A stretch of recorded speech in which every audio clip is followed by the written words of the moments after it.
Wow, There's that's a a lot. ketchup packet.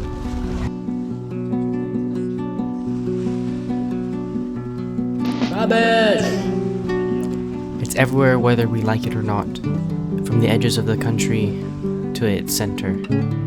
It's really rubbish. Is that a cup? We're mostly like finding glass. It's not a fish, bro. Wow. Hong Kong faces a significant environmental challenge. The increasing prevalence of plastic pollution in its waters, where a staggering 1/5 of daily waste being plastic. Hong Kong is on the edge of a crisis that threatens both marine life and public health. Microplastics infiltrate the seafood that many residents rely on for sustenance.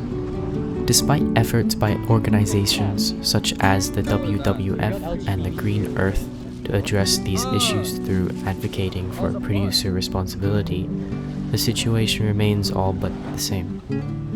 The situation is exacerbated by climate change, further complicating the health of Hong Kong waters and threatening ecological balance. I have shoes on. Take them off. Okay, Jeffrey, why don't you tell us about what we're really doing with our beach cleanup, like how we're going to do it, and what beaches we're going to be going to. Thank you, Nick. So our CAST project began all the way back in grade 11, and our main goal was to go to a multitude of beaches around Hong Kong, really. This was mainly Deepwater Bay, Stanley Main Beach, Stanley Hind Beach, and a few other smaller beaches that we scouted initially, such as Emerald Bay.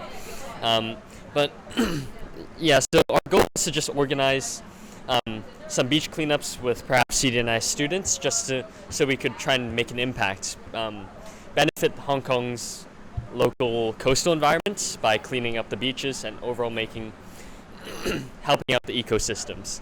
Later, as we began to develop the CAST project, we became a bit more ambitious. We wanted to make this documentary, so I started collecting data. Nick over here began filming some clips, some cinematic clips for the documentary, and I even went a bit on the international scale. I went to the UK, one of the beaches called Lepe Beach, to collect some data to add to the comprehensiveness of what we have so far. And that is where we are today right now. For some reason, I almost forgot your name. Okay, Jaden, so could we get your opinion on the beach cleanups themselves?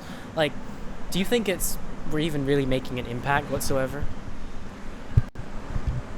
Well, the Hong Kong government does have its own like beach cleanup sort of like initiative. So at like the main beaches like Repulse Bay or Stanley Main Beach, there's the situation is pretty good, so there isn't that much trash there. But at the smaller beaches, I'd say the impact is much greater by doing these beach cleanups, because these ones are often kind of neglected by the government, because they either don't fall under their own management, or they just like simply visit them less because less people go there, so less people make complaints. So like so in this instance, like going to a beach like Repulse Bay or Stanley Main Beach would have less of an impact, but then going to a beach like Deepwater Bay or Emerald Bay or like those back beaches at Stanley would have a greater impact. Okay, thank you. Okay, Jeffrey, could we go through the data you've collected for our beach cleanups, and maybe we could just see how that demonstrates the situation in Hong Kong? Sure, Nick. So I think the data we've collected so far is quite comprehensive. One of the main graphs I made with the data was a comparison of the type of plastics and its like the amount we found, or the abundance. So overall, from all the beach cleanups we've done so far, according to the data, it's the most abundant type of trash, let's say, we've found was plastic scraps at around 32 on average per beach. And I think this is these plastics. I think this is because plastic scraps, not only are they very small pieces, so it's very easy to be lost and scattered across the beaches and oceans. I think the other main reason why is because of how common we use such plastic scraps in our lives. So, for example, on the sides of the Tetra Paks, the packets which hold the straws are considered plastic scraps. Maybe plastic packaging for any type of product or food we find in the supermarkets. It's just a very common material or type of rubbish that we often overlook, and which is why it often ends on our beaches. The second most abundant type of rubbish, according to our data, is small pieces of glass. This was particularly in, I believe it was Deepwater Bay and Stanley Main Beach, and I think people also often neglect glass bottles. Perhaps they just throw it into a general waste bin.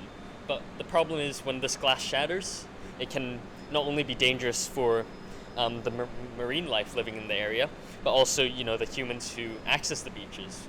Numerous times we've actually walked across very sharp glass buried within the sand that everyone treads on. So that's one thing to look out for. And the third most common type would be cigarette butts, and particularly in Deepwater Bay.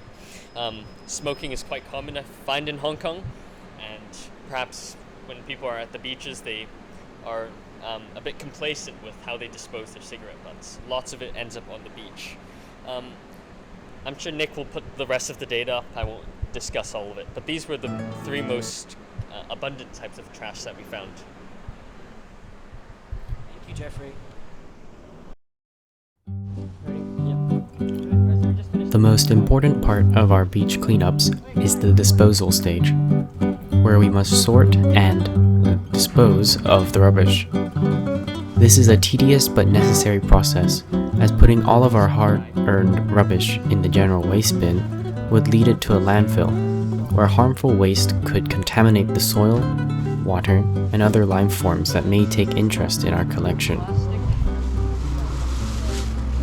Plastic. Alright, next bag. Rubber is a plastic. No, but it's like...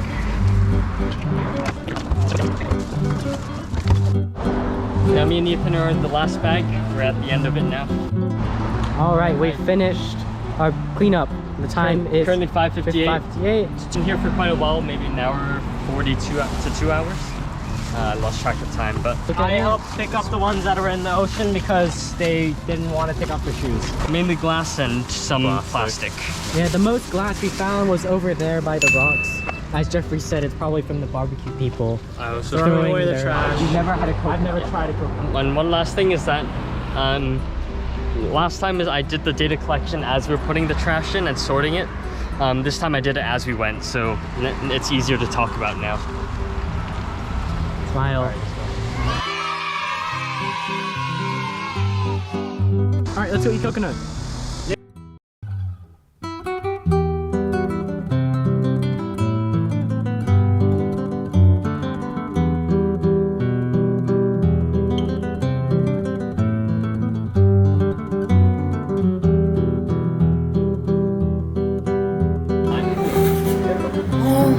I didn't even do anything. Roll from